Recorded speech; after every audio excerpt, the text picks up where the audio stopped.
So welcome all. How many of you have been attending sessions in the SWE Fellows technical track? Oh, okay. So is it okay if I give my little spiel again? All right. And also, how many of you are students? I keep forgetting to ask that. Okay, not quite. That's, what would you say, about a third? Okay. So this is important because you look at the description of the SWE Fellows technical track in that big program book. Well, we don't want to say more about that.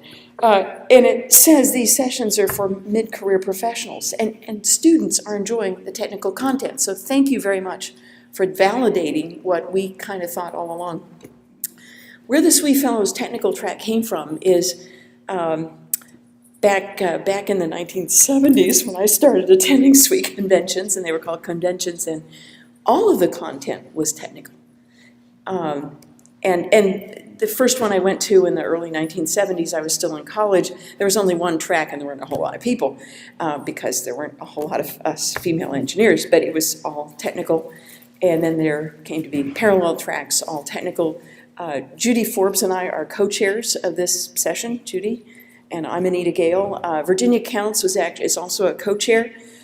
She was doing the heavy lifting on scheduling the technical presentations and selecting technical presentations for this track, so you made it. And she's in another session right now.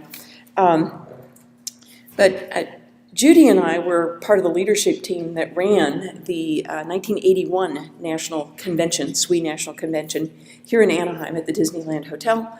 That was the last one that was completely run by a section. So it was Los Angeles section, actually coordinated the whole thing, made it happen, biggest SWE convention at the time. And there was one track of not technical content and 4 or 5 simultaneous tracks of technical content. And it was so much fun. So much fun for engineers, for us engineers, to go to talks about technical subjects not in our discipline areas. I go to an AIAA conference, and it's all airplanes and engines and spacecraft. And I don't learn about highway design, or we don't have some of these topics, but I've been to SWE conferences, learned about highway design and recycling and packaging engineering and stuff like that.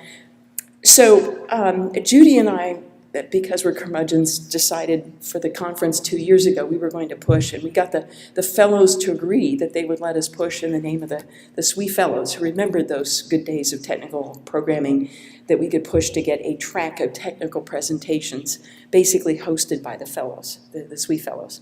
And we got half a day, almost a day 2 years ago, and last year I think we got day and a half, and now we have a full 3 days of programming. So thank you so much for validating to us that you like the technical content as well. If you have an opportunity to tell SWE leadership or conference organizers that you like technical content, want to see that continued, that will help us keep it happening, because it has been entertaining trying to keep it happening.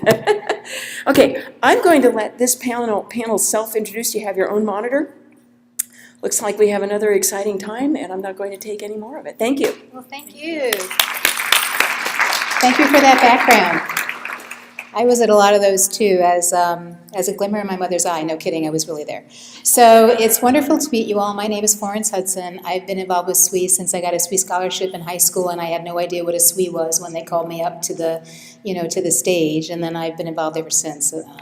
Which I'm really excited about. President at my university of SWE, and then on the board of directors and board of trustees. I'm a mechanical and aerospace engineer by training, so I love AIAA, that is my home.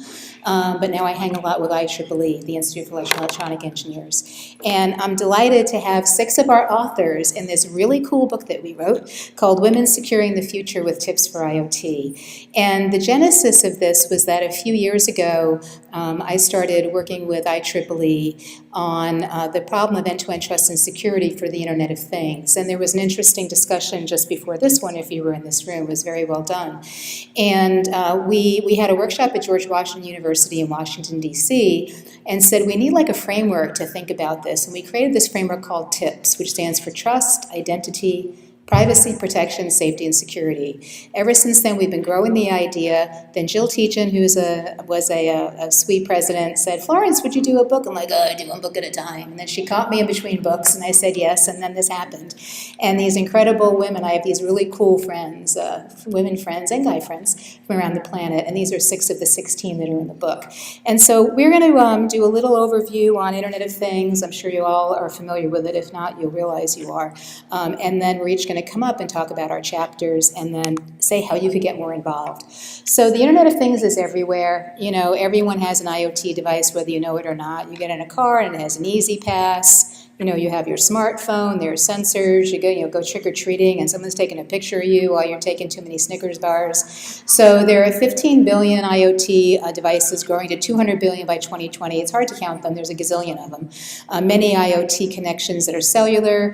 The actual spend around IoT is at least $1.2 trillion by 2022. John Chambers at Cisco said it was like 25 trillion, but once you have a T and it's trillion, it's a lot of money. So there's a lot of investment going on in here, so there's a lot of opportunity for all of us. And IoT connects our world in business and manufacturing, you know, vehicle telematics, autonomous vehicles, connected healthcare devices, implanted healthcare devices, all sorts of opportunities. People taking pictures of you while you're picking out something to buy at the retail store, and then all of a sudden your phone sends you stuff, scares the heck out of you. So all of this stuff is connected.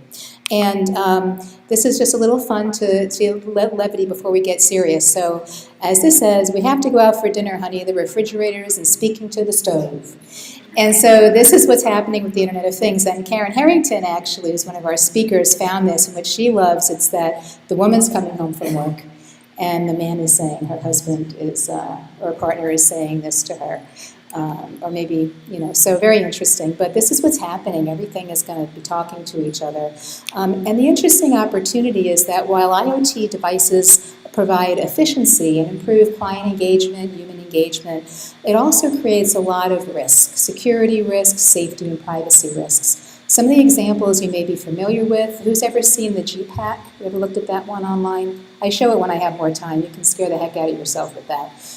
The Prius hack was wired. The Jeep hack was wireless. A couple of guys sitting, you know, at home on their velour couch with their hoodies on, and they turned the engine off while the guy's driving on the highway. It really happened.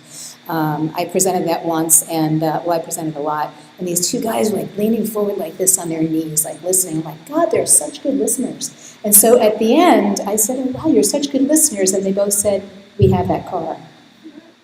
I said, oh, okay. Go get the engineering change.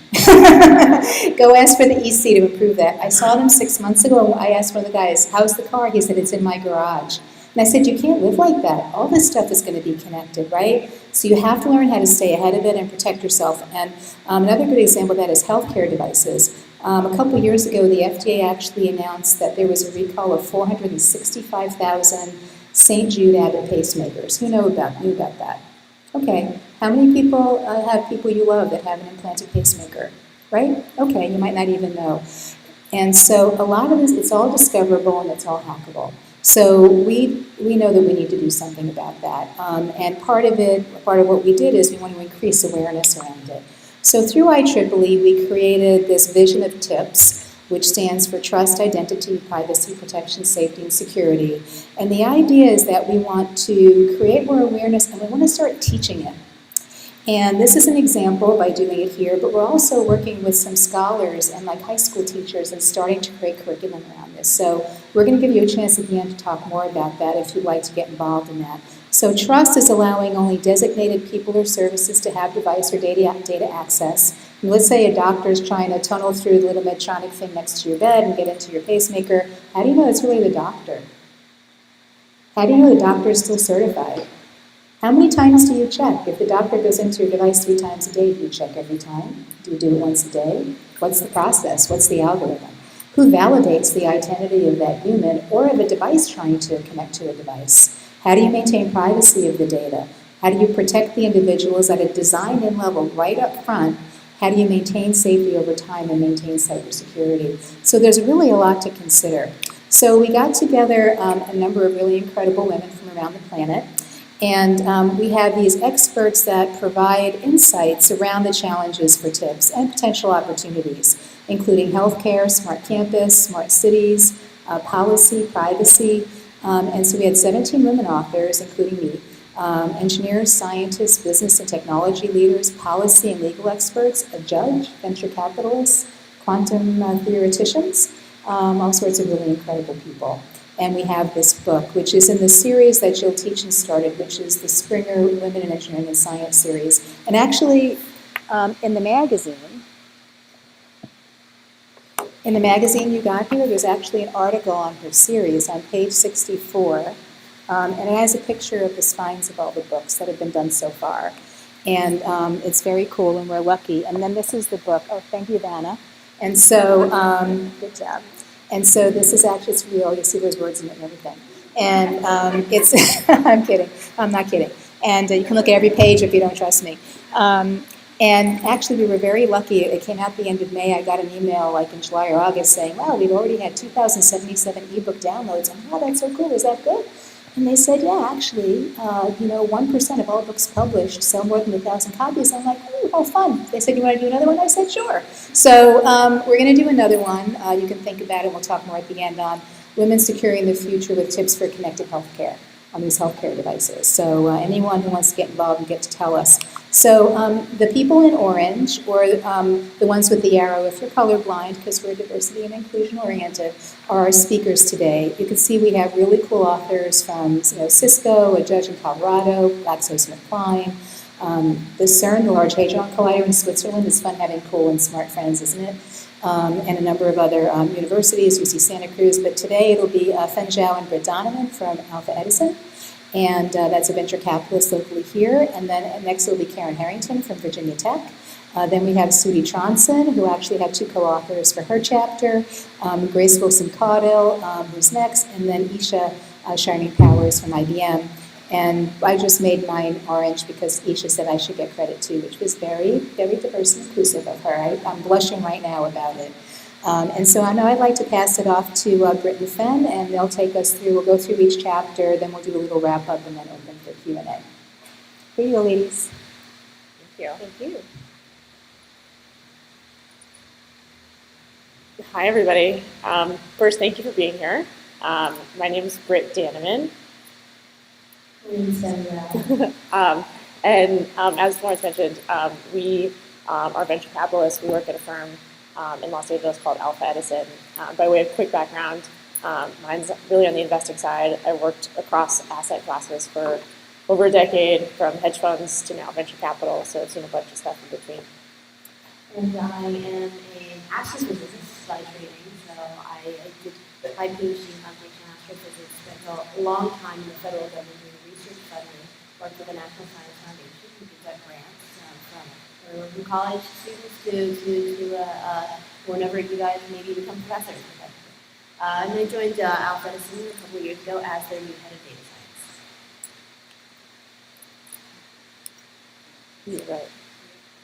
Okay, so we're going to talk about the T in TIPPSS, which is trust. And so we're business people in addition to technologists, and so the question that we ask around trust is what is it worth? So every day we work with companies to start and build and grow them. And as Florence mentioned, the role of trust has really changed over the last few years, but more interestingly over the last few decades. The role of IoT has been a big influence in that. And so as we move along sort of the evolution of trust, we have introduced a framework here that we'd like to share with you all around how to think about trust. So a question we've asked probably thousands of people at this point, and I'm going to ask you guys too, a little bit rhetorically, is which companies do you as a consumer trust? And usually when we ask that question, it's kind of awkward, right? Like what is trust? Like how are you really defining trust? And so to help create a framework around that, we wanted to share with you quickly what that is. I'll talk about the framework. Fen will then talk about what we found and a bunch of research we've done along this. So there's a theory in behavioral science which kind of breaks this down really nicely. And it's focused on 3 different pillars. The first is ability. Do I trust the thing to do what it says it's going to do? Integrity. Do I trust the company behind it to write the to make the right business decision. And the third, which is the most interesting and the one we spent the most time on, though won't get into it here since we don't really have time, is this idea of benevolence. Do you trust the company to do the right thing on behalf of you, the customer? And the role of IoT has really brought about a new lens, which is, we need to look at this both for physical objects and the role of digital objects. So Florence just talked about the growth of hacking and all these things that are happening. And so, as we look and are looking at companies to build and grow, we use this framework to help understand exactly, the relationship the consumer should have, and should they trust these companies, and do these companies really deserve to be trusted? So Ben's going to now talk about the research that we found to really focus on this question, like what is trust worth? So this first diagram, you can see this is an analysis of all those three aspects for bird, which is one of our portfolio companies. We make speakers and probably see these birds everywhere. And how do you think about, do you trust bird as a speaker company? Do you trust to use that IoT product? Because that is an IoT product, it's a connected device, right, to the internet. It controls the internet, you can physically write it in reality. And the way that you trust it, both do you trust the data that it's storing about you and your movements on the internet? Do you trust it in like physical objects that you don't fall off? And what are they going to do with these spaces, right? It's a new paradigm. It's a very different relationship than, say, our relationship with Facebook or Google or Microsoft. Right? So the problem of trust, in this broad sense, is how do you measure trust? Even that framework is very, very qualitative.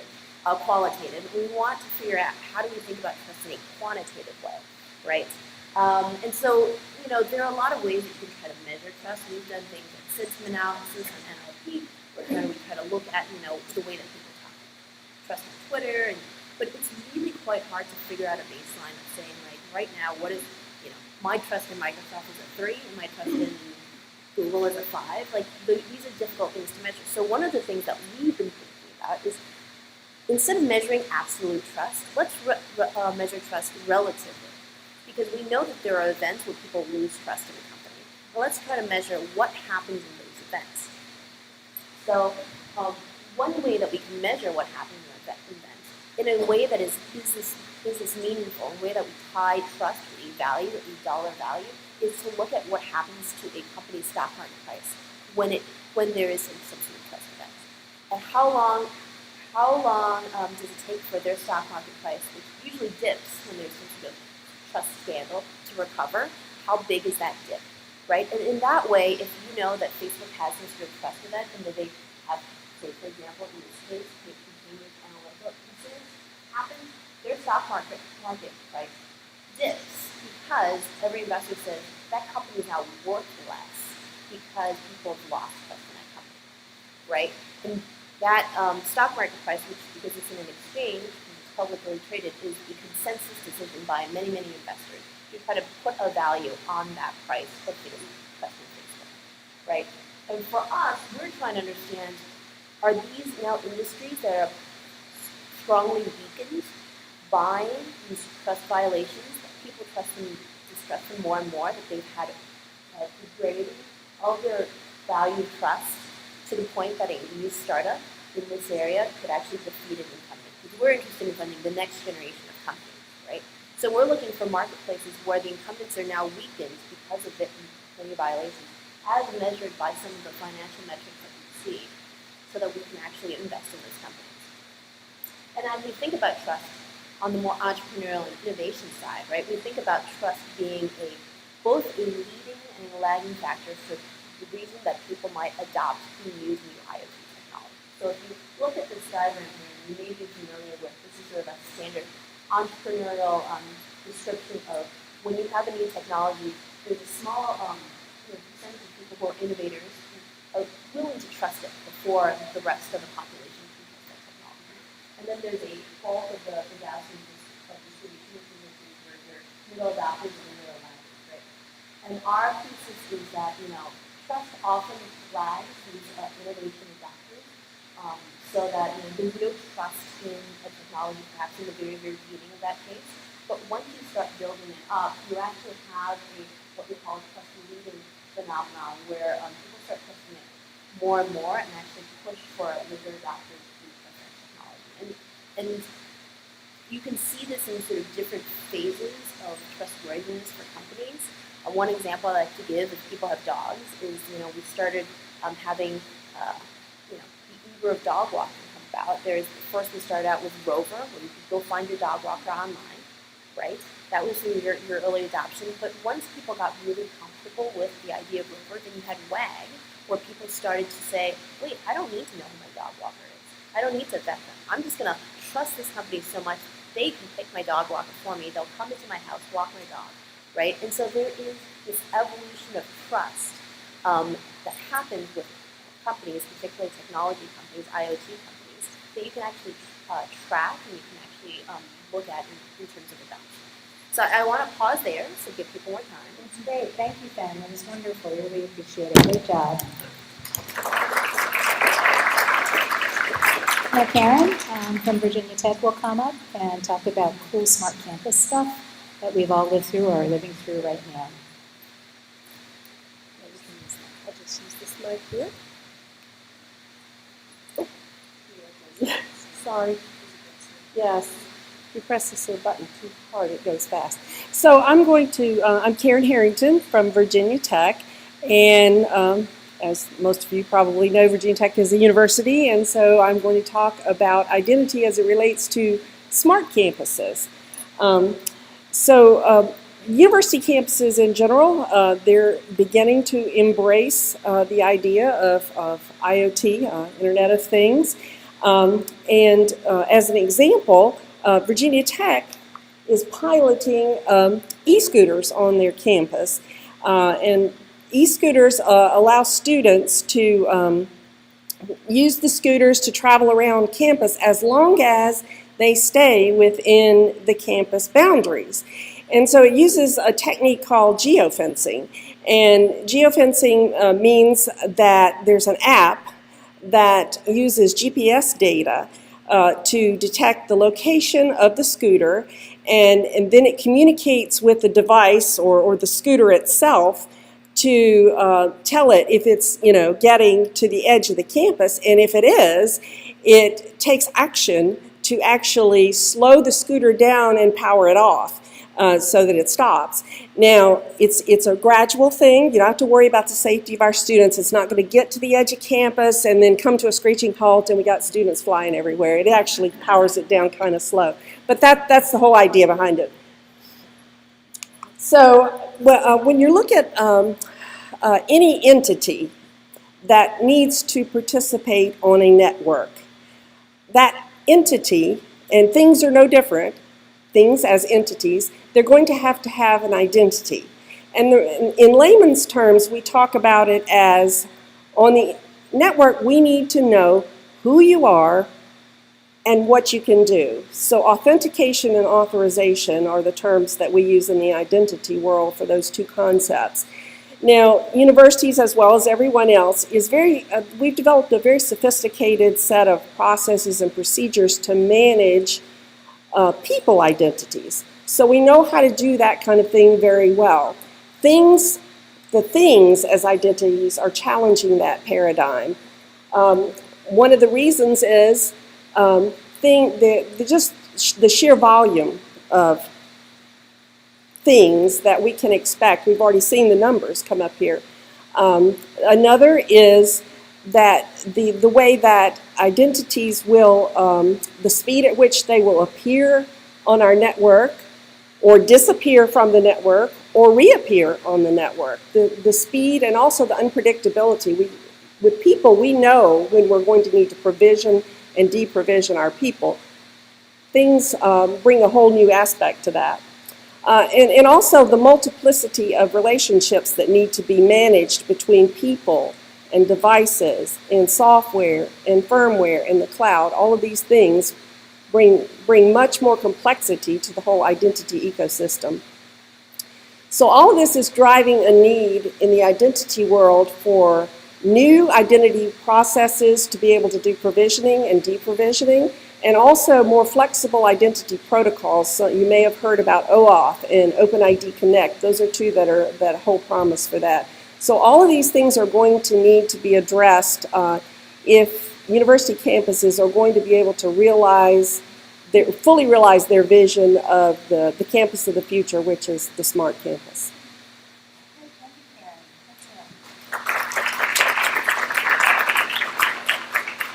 Great job. Nice you don't throw the students off the scooters. Very, very thoughtful. Does it go with their grades? Like, do you, no, you're just polite to everybody? Depends on how well they're doing. It depends. Ooh, everybody listen up. So now I'd like to introduce Sudhi, who actually is representing 3 authors, so she might be waving her arms, so she can be 3 people at the same time. Thank you for joining us, Sudhi. Thank you.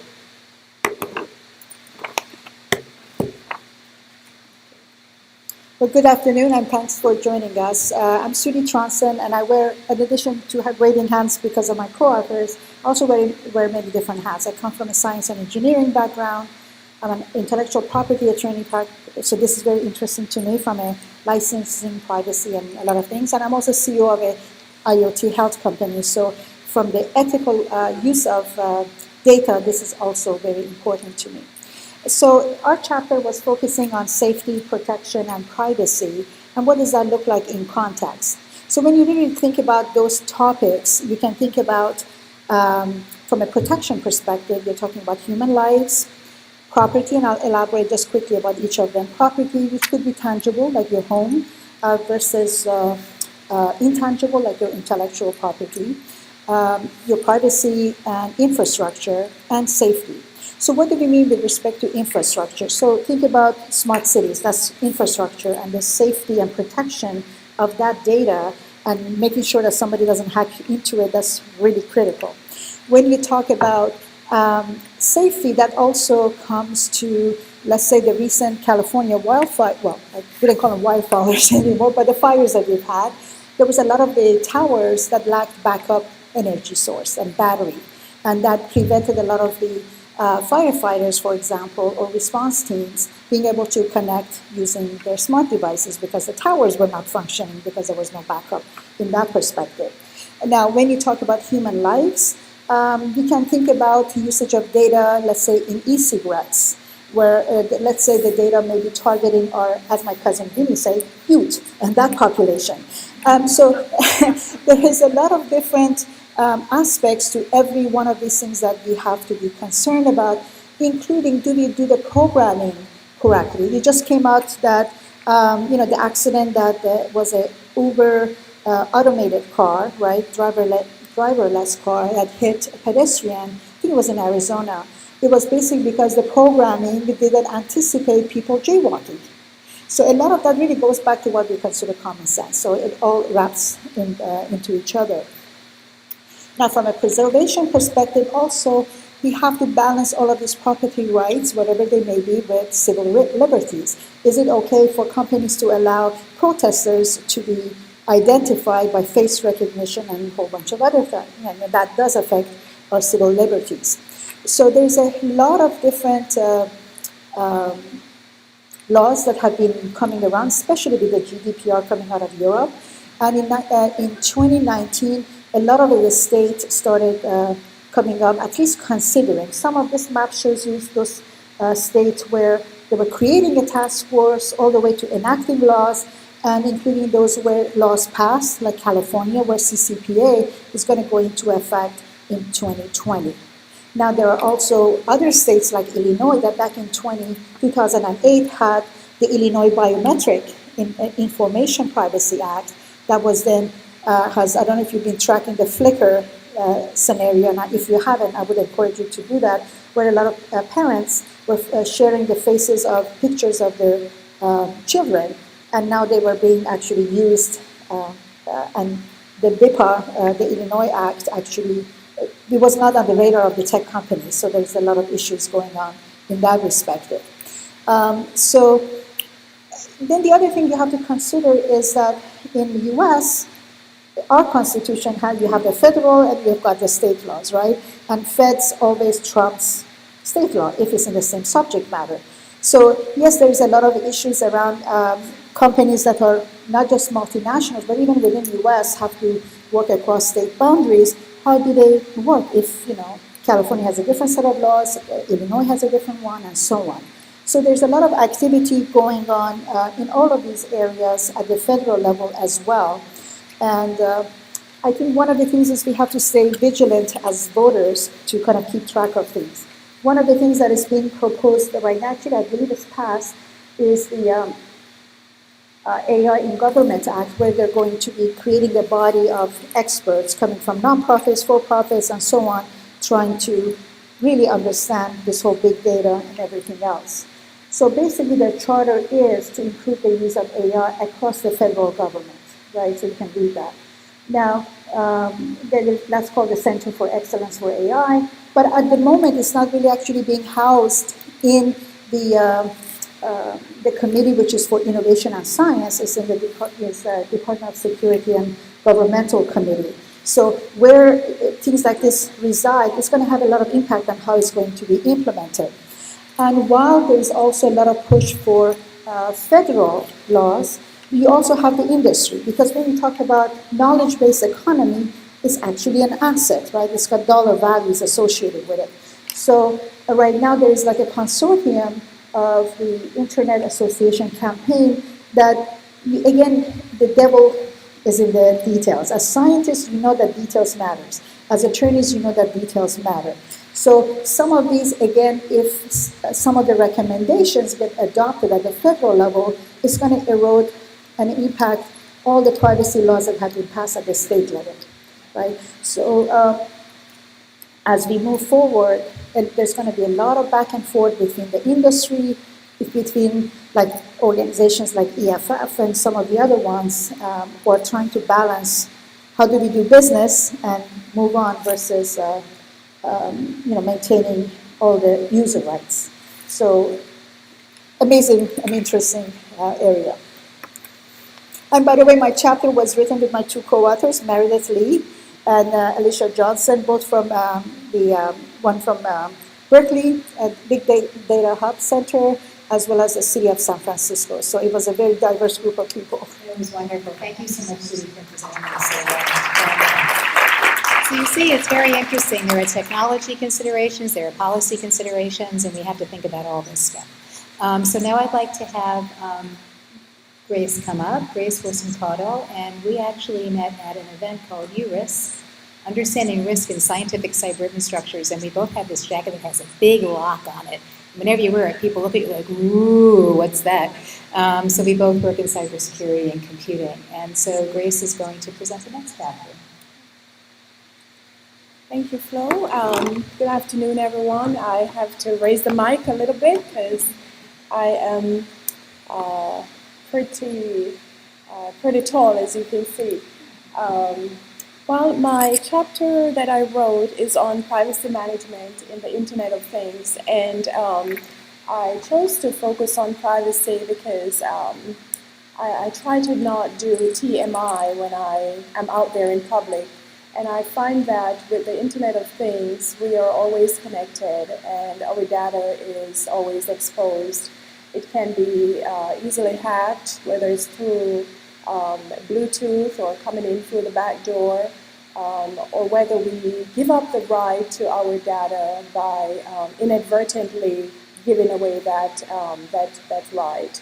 And so in looking at a little bit about myself is I currently work for a major university in my home state as a cybersecurity auditor, but I also work as the CEO of a small women-owned business called TIPPSS Technologies, where we do cybersecurity consulting and we also do training on cybersecurity and awareness.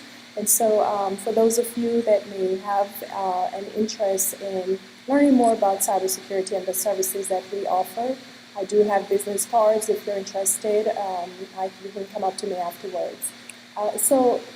Privacy management in the Internet of Things, essentially, it is up to us as the consumers to be responsible and to not give away the right to our data. And so in trying to do that, it is essential to make sure that we are giving only what is needed. And so we should always endeavor to make sure that that data is what we intend to share. So there is such a thing as TMI, and basically we all know that's too much information If you would not want it on social media, if you would not want it on the evening's news, then you should perhaps have some amount of control on your data before you actually send it off or hand it off to a third party.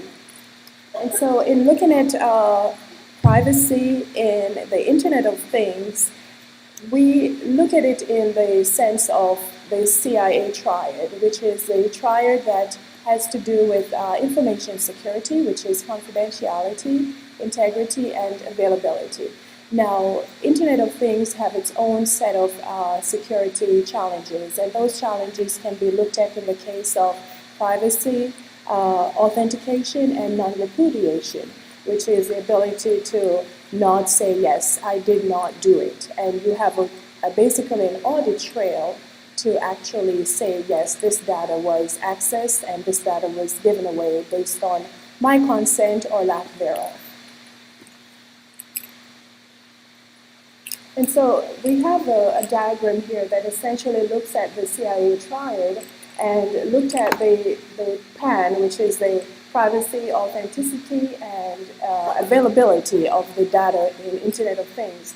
And as you can see, the privacy in Internet of Things is emboldened by the CIA triad. So because the Internet of Things is its own little network within the CIA triad, it is more or less, you could look at it like a subset of information security as it relates to privacy management.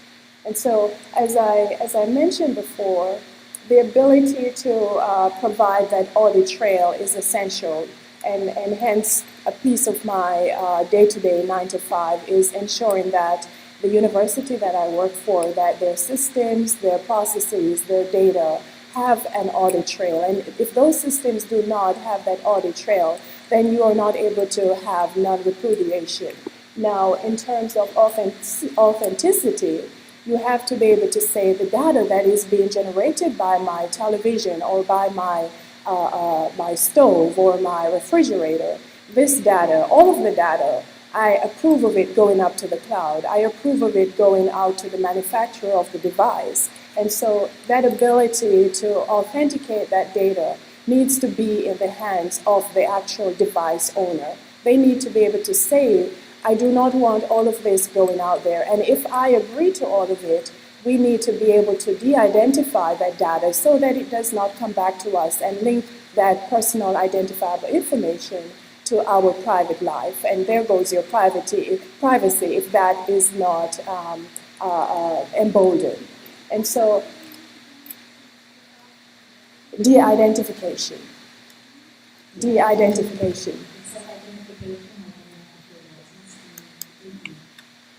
Yes. And so privacy, essentially making sure that you are the owner, you are the steward of your own data that is being generated, whether it's the people who come to your door to drop off your package, or it's the people who come to pick up candy, like Flo said earlier on, and you want to know who is actually coming to your door when you're away at work. So that privacy in those Internet of Things is the overall purpose of the chapter that I authored. Thank you very much, and you can come see me if you have questions.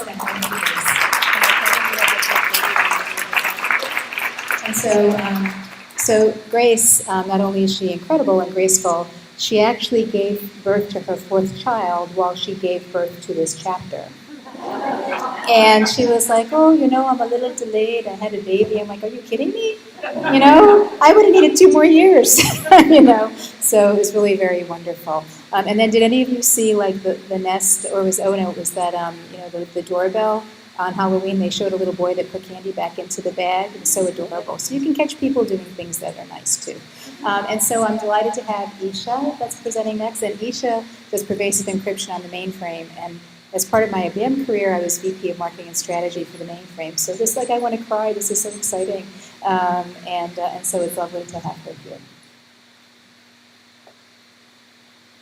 Okay, hi everyone. Hopefully everybody can hear me okay. Awesome. I see nods. You guys are still awake and everything, so I'm glad to see all the energy in the room. This is awesome. So my name is Isha Shireen Powers. I'm actually a cryptographic software designer and developer at IBM. I work on mainframes, hence the So that's my area of specialty. So in terms of, sorry, it does that whole jumping thing. So in terms of like the context of what we're talking about today is the Internet of Things. And I work on a mainframe, and so where might you be storing that data from the Internet of Things? You know, think of health data, think of data coming from heart monitors, think of data from insurance companies, anything like that. All that data has to go somewhere, right? And that data should be protected wherever it goes. Normally, when I talk to I work with different clients, and these are like major clients in big industries. And with them, it's like I always stress the importance of security and making sure that the data is secure, whether it's on-premise data or off-premise data, the data needs to be protected. Now, regardless of like my personal philosophy, which is, oh my gosh, encrypt everything. Sometimes there are some companies that need a regulation to come along and say, hey, you must encrypt this. And so one of those, or two of them, are HIPAA and high tech. So if you're in the healthcare industry, you are probably aware of these, right, which say you must protect the data. And if you think about it, you might say, well, I'm not a hospital. Does it even apply to me? Yes, it does. Are you an insurance company? Do you work with healthcare data? Do you process health records? Then it does apply to you. So it's extended beyond just the source of collection, but to every entity that touches that data. So now you're like, okay. So now you're in. You can no longer say it's not your fault. There's nothing you can do. Now you're just like, okay, so you have to play the game. So you have to be able to secure your data. Now, I work on a mainframe, so you're going to see a mainframe example eventually, if I can get the slides to work. So what I'm going to show you here, and I'm like very technical, and if you want to come afterwards and ask more detail, I certainly can go through that with you. But I want to talk to you about a data center, right? A data center is where you have your large computer systems and where you have your storage devices and where you have data that's going to be active, data that's going to be archived, data that you might recall later. And it's going to flow through different systems and different applications. And with that data, you have to make sure it's protected. And I'm just going to give you an idea of what to consider when you're talking about protection. So if you start on the far left, that's your IoT device. That's maybe your heart monitor. So that's where you're collecting the data. So that data is going to flow over a network. So what do you want to do before that data flows over the network? Encrypt it. Oh, yeah. You guys are speaking my language here. Okay, so you've encrypted the data as it flows over the network. You're probably going to use something like TLS. 1.3 is new. So you're going to use cryptographic technology to protect it once it flows over the network. But once that data lands on your system, in your environment, now it's no longer protected by that SSL or TLS that you've enabled. Now you have to employ other mechanisms for encryption and cryptography. So that would be having application level encryption, that could be database level encryption, that could be file level encryption. These are all different types of encryption layers that you can actually have on your systems to protect data from different types of attacks, right? So in addition to so when you look at this diagram here, you have the data flows in through the network, and now you see these ZOS things. Now you're probably like, what the heck is a ZOS? Who knows what a ZOS is? Yay, that's so awesome. Those are mainframers. On the mainframe, how many of you have heard of Linux? Okay. ZOS is like a different operating system, so it's like the Linux of mainframes, I guess. You can actually run Linux on a mainframe as well. Mainframes are generally like the hardware system, the entire hardware, and you can have different operating systems that run, including Linux. ZOS is the one that's traditionally been there for like the last 50 years. So with ZOS, so you can have these mainframes, you can have them all connected together, and you can use a coupling facility, a thing in the middle that says CF, and that actually holds shared data that you want to share between these different systems. It can access it very fast. So when that data sits in a coupling facility, you want to make sure it's protected there. That's another place where your data exists. And then as your data flows from whatever system you're using, it has to flow to a disk, right, that you actually save it. So if you want your data to be persistent, you have to store it on a disk or a tape device. And therefore, when it's sitting on that disk and tape device, what do you want to do with it? Encrypt it. What would you like to do before it gets there? Wouldn't it be nice if you can encrypt it from the point that you leave your Z system or your actual mainframe to the point that it gets to the storage device? Yep. Guess what you can do? Encrypt it. Yeah, so encrypting is like the word of the day. So generally speaking, the idea is that I just kind of want to explain or just give you just a very quick, I know crypto is like there's a whole lot more to crypto, but just really quickly just help you understand that there's different types of encryption, different levels of encryption, and there's different ways that you can encrypt data. So it's important if you're a person who's responsible for protecting data to look at those different ways and say, hey, I do network encryption, but I might want to encrypt the data here, here, here, here too. So this just gives you ideas of things to think about. If you have more questions, you can definitely reach out to us, but hopefully you got a good feel for pervasive encryption. Excellent. Thank you, Risha. So how impressive are these ladies? What do you think, huh?